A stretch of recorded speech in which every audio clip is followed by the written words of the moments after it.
Gustavo Petro desafía a Estados Unidos. Gustavo Petro, presidente de Colombia, para cuyo mandato fue elegido en elecciones de todos los ciudadanos del país hasta el 7 de agosto de 2026. Le queda tiempo todavía en lo que fue su última intervención en la Asamblea General de Naciones Unidas. Planteó que los narcotraficantes no viven en Colombia, ni viven en la selva donde se produce la cocaína, sino que viven en Miami, y además afirmó que mueven fortunas.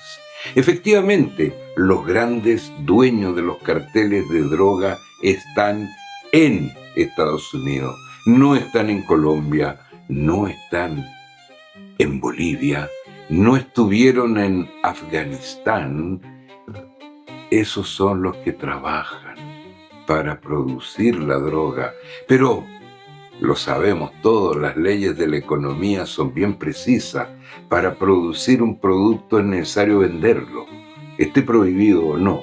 Y para que se venda ese producto tiene que haber demanda. Un antiguo profesor mío decía que era imposible vender serpentina en un funeral, sea cual sea la táctica o la estrategia de comunicación que usaríamos. No se puede. Tiene que haber demanda para que haya oferta. Y es lo que planteó el presidente de Colombia en la Asamblea General, en la número 80 de Naciones Unidas en Nueva York, y dijo que los que mueven este negocio no son los cultivadores, ni tampoco son las mulas. ¿Quiénes son las mulas? Los que transportan la droga desde Colombia, desde Venezuela, desde el Caribe y de otros puntos del mundo hacia Estados Unidos, que es, sin lugar a dudas, el principal consumidor de drogas duras y prohibidas en el mundo. Hay negocio de la droga porque hay demanda en los países ricos, fundamentalmente Estados Unidos, Europa, que es un país rico, Rusia, China también, no son grandes consumidores. Estados Unidos es el primer consumidor de droga en el mundo y por ende existe el mercado que produce un negocio de muchos miles de millones. Para terminarlo, según planteó Gustavo Petro, hay que terminar con la demanda. La oferta moriría por sí misma si se termina con la demanda.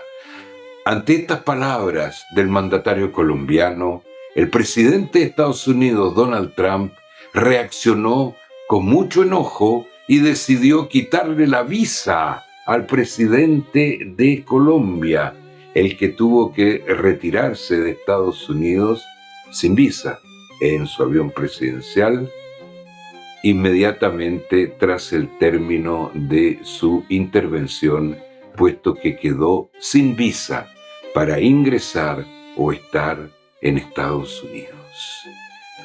Terrible que las Naciones Unidas se encuentre en un país en donde el mandatario decide quién puede entrar o no entrar, como ocurrió también con Mahmoud Abbas, presidente del Estado palestino, que debió dirigirse a la Asamblea General por una plataforma, puesto que tampoco se le entregó una visa para que pueda ir a Nueva York y hablar.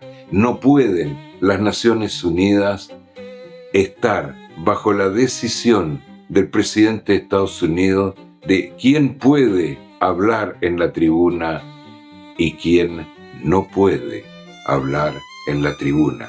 Al respecto hay mucho que decir, mucho que pensar. Pónganos me gusta, suscríbase y háganos llegar sus comentarios aquí y ya nos veremos la próxima semana. Que estén ustedes muy bien.